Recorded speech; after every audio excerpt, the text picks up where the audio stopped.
மாமா என்னம்மா உன்னே தூக்கணுமா? பண்ணு பண்ணு சும்மா. அதெல்லாம் ஒண்ணும் இல்ல, டைம் ஆயிடுச்சு, என்ன டிராப் பண்ணிடுறீங்களா?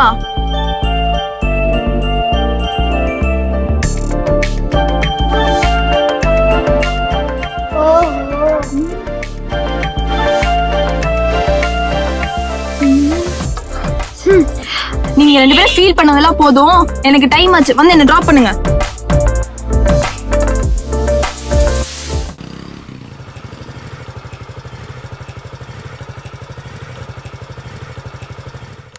தேங்க்ஸ் அம்மு.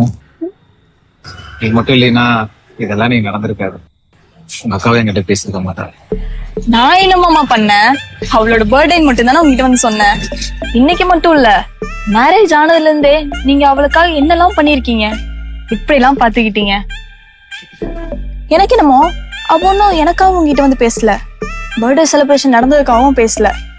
இவ்வளவு நாளா இப்படியே இருந்துட்டு எப்படி திடீர்னு சிரிச்சு பேசுன்னு நினைச்சு ஃபீல் பண்ணிருப்பா. கரெக்டான ஒரு ரீசன் அமைஞ்சிருச்சு, டக்குன்னு வந்து பேசிட்டா. இனிமேல் பாருங்க எல்லாமே நல்லதாவே நடக்கும். சரி மாமா, பாத்து பத்திரமா போங்க. ஓகே அம்மா, நீ வேணா கால் பண்ணு. சரி மாமா.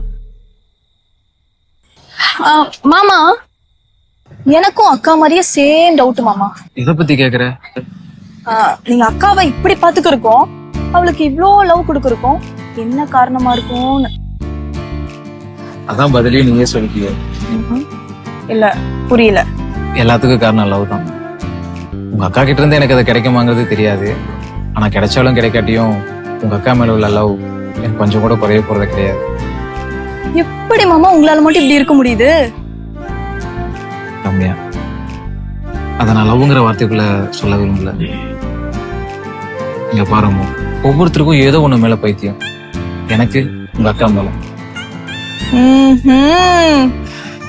சரி சரி மாமா, சரி பார்த்து பத்திரமா போங்க. சரியா? சரி, நீ பார்த்து பத்திரமா போ.